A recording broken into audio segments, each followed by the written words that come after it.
Madam जी, आपका divorce तो हो गया और एलुमनी के तौर पर जो आपको 20 लाख रुपए मिलने हैं ना, वो आपको बहुत जल्द मिल जाएंगे। आपको अपने पति से कुछ और चाहिए तो मुझे बताएं। नहीं नहीं, मुझे और कुछ नहीं चाहिए।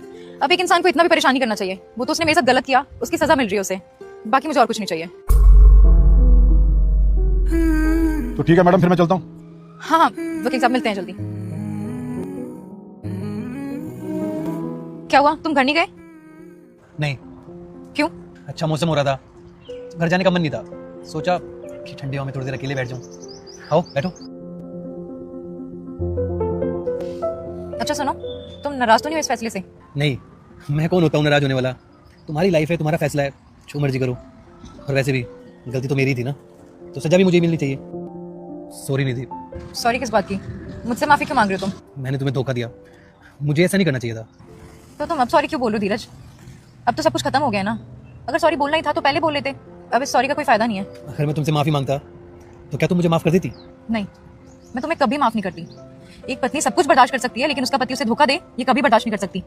अच्छा छोड़ो, जो हुआ सो हुआ। वो जो मेरा रोहिणी वाला फ्लैट है, वो मैं तुम्हारे नाम कर दूंगा। नहीं नहीं, मुझे और कुछ नहीं चाहिए। मुझे कोर्ट की तरफ से 20 लाख रुपए मिल रहे हैं, मेरे लिए बहुत है। अरे तुमसे प्यार करती थी मैं, वो तो तुमने मुझे धोखा दिया, इसलिए मुझे ये करना पड़ा। अरे चाहिए क्यों नहीं, इकलौता बेटा है मेरा, और कोर्ट ने उसकी कस्टडी तुम्हारे को दी है।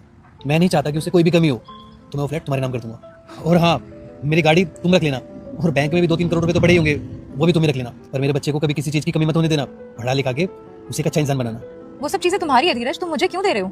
अब तुम्हारी किसी भी चीज में मेरा हक नहीं है, और ना ही तुम पे। अरे तुम समझ क्यों नहीं रही यार? ये सब मैं तुम्हारे लिए नहीं, अपने बच्चे के लिए कर रहा हूँ। और वैसे भी मेरे जाने के बाद इन सब चीजों की क्या ही कीमत होगी? मेरे जाने के बाद तुम कहना क्या चाहते हो धीरज? कुछ नहीं। धीरज, मैं कुछ पूछ रही हूँ, मुझे बताओ कि क्या हुआ है। सच सच बताओ, बात क्या है? तुमने आखिर ऐसा क्यों बोला कि मेरे जाने के बाद? तुम्हें हुआ क्या है? कुछ तो है जो तुम मुझसे छुपा रहे हो। मैं कभी नहीं चाहता था कि तुम इस बात का पता चले, लेकिन तुम्हें बिना बताए चला गया तो तुम्हारे साथ तो नाइंसाफी होगी। हुआ क्या है धीरज? मुझे कैंसर है, लास्ट स्टेज। देखो मेरे पास ज्यादा समय नहीं है, तो मेरे पास जो कुछ भी है मैं तुम्हें और अपने बेटे को देना चाहता हूँ। उसे ये ना लगे कि उसके पापा नहीं है तो उसे छोटी छोटी चीजों के लिए तरसना पड़ रहा है। इतना तो मैंने कमा ही लिया है कि मेरे बेटे को कभी किसी भी चीज की दिक्कत ना हो। तुमने इतनी बड़ी बात मुझसे छुपाई क्यों धीरज? क्या बताता मैं? अगर मैं तुम्हें सच बता देता तो तुम मुझे डाइवोर्स देने के लिए कभी रेडी नहीं होती, और मैं नहीं चाहता कि तुम मेरी वजह से पूरी जिंदगी परेशान रहो।